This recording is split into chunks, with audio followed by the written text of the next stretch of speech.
Интересно прашање, бидејќи самиот простор Кањон Матка има една мощна, сложена, комплексна еволуција.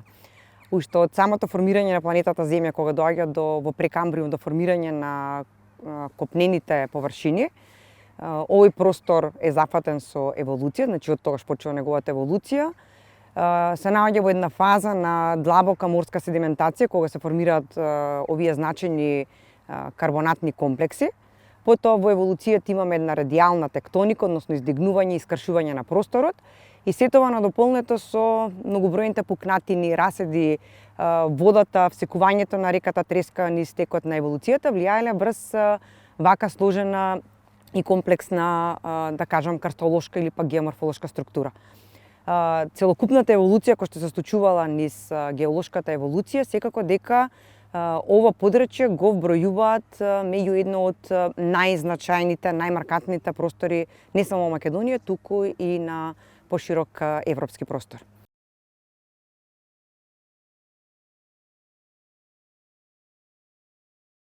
Пред се негативно, како и секаде каде што човекот има активности, неговото влијание е негативно, така и врз просторот на Кањон Матка, конкретно во случајот на карбонатните формации од типот на пештери и пропасти, негативно е влијанието на човекот. Уште од формирањето или изградбата на вештачката акумулација Матка доаѓа до пореметување на условите, хидролошките услови во сувите пештери, па така денеска имаме делови од пештерите Крштална и Врело да се наоѓаат под вода, да доаѓа до мешање или потопување на изворот коритиште со езерската вода, и секако дека ваквото влијание кое што човекот го прави за добробит за други цели негативно влијае врз веќе формираните карстни релјефни форми. Понатака изградбата на патот до Света Петка, оној огромен сипар кој што настана со сурнување или ерозија, да кажам, вештачка предизвикана, секако дека предизвика негативни ефекти врз пештерите. Оно што се случува пред пештерата Врело од сите тие карпести блокови, секако дека представуваат резултат од антропогеното негативно влијание.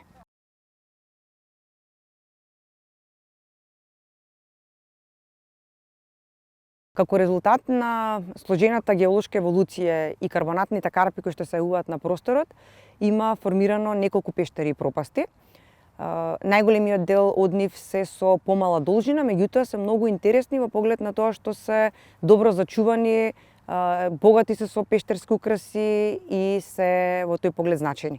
Меѓутоа, меѓу сите овие така наречени кратки пештери, секако дека се двои единствената активна фреатска пештера во Македонија, тоа е пештерата Под Врело или Коритиште, која што не само во македонски рамки, туку веќе во европски рамки представува мощно значајно тело, односно пештера подводна. Тоа е пештера во која што сите пештерски канали се исполнети со вода или се наоѓаат под вода. Од 2000 година навака започнуваат спелеонуркачките активности и истражувањето на пештерата. Спелеонуркачите се стигнати до длабочина од 212 метри. Пештерата продолжува во уште поголема длабочина, што значи дека очекуваме во иднина пронаоѓање или откривање на нови пештерски канали и на тој начин Матка, односно пештерата Под Врело, да влези во групата меѓу најдолгите подводни пештери во Македонија. Тука би ги спомнала и пештерите Врело, Убава и Крштална, кои што се убави пештери, да ја кажам, особено пештерата Убава, која што се карактеризира со едно извонредно богатство од пештерски украси. Пештерата Крштална, која што како резултат на вертикалниот отвор и потешката пристапност ги зачувала своите одлики. И пештерата Врело, која што е интересна пештера, околу 200 метри има должина, интересна во поглед на тоа што е лесно пристапна и е погодна за развој на туризам. Значи припаѓа во 4-та категорија и тој дава можност или има карактеристики за да биде туристички посетувана.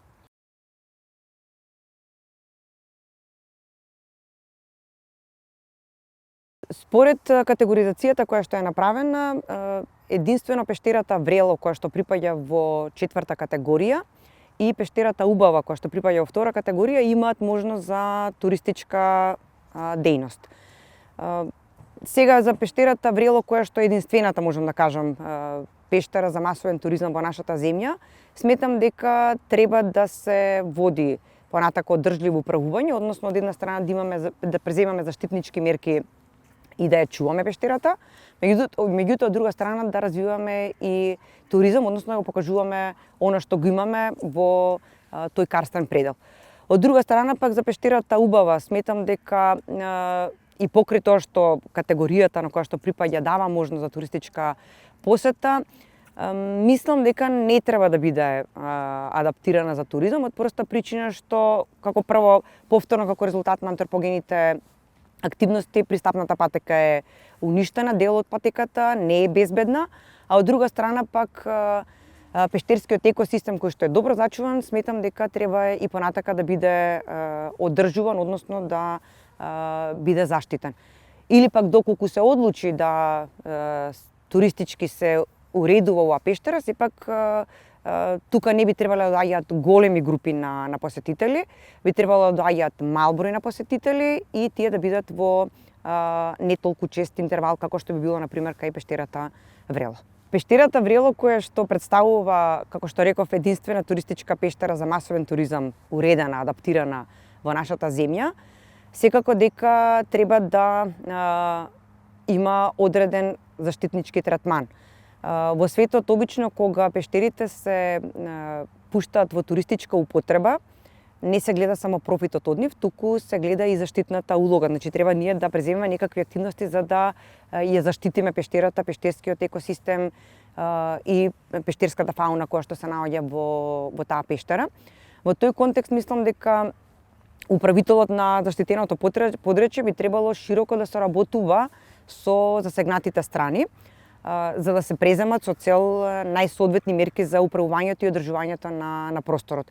Конкретно во пештерата Врело би требале да се преземат активности од типот на редовен мониторинг, како на микроклимата, температура, влажност и така натаму, така и на водата прокапница, например, од пештерските украси, од таванот и така натаму.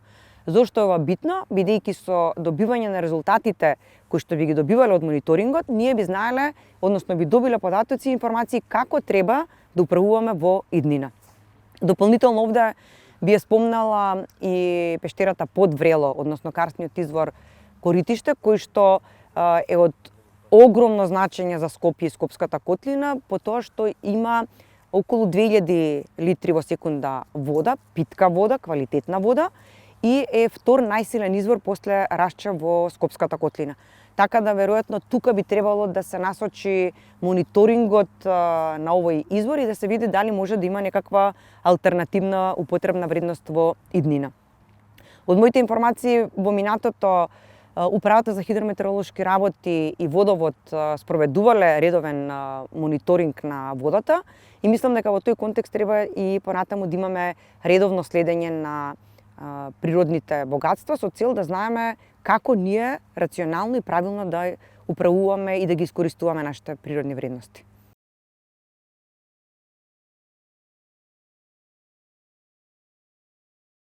Црното сценарио од лошото управување е уништување на пештерскиот екосистем. Во моментов во пештерата Врело, која што е посетувана од страна на туристи, успеале прибежишта да најдат, ми се чини, два значајни загрозени видови на ѓиѓаци, што значи дека и покрај туризмот и лошиот импакт што го имаме како посетители врз пештерите, можеме да најдеме мерки за заштита на пештерската фауна и на пештерскиот екосистем. Што значи дека мораме ние да гледаме комплексно на процесот, на просторот, за да ги најдеме вистинските мерки како да управуваме и да раководиме со тој простор. Дополнително сметам дека би требало управителот на подрачјето да води и контрола на бројот на посетители во пештерата, бидејќи на тој начин би имале и другите сектори во општеството увид на тоа што се случува, например, на полето на туризам, како вид на туристи ни доаѓаат и така натаму. Така да мислам дека науката, напредокот, туризмот, сите тие треба да бидат во една заедничка активност и во една спрега за да може да имаме соодветно управување на просторот и управување со пештерите.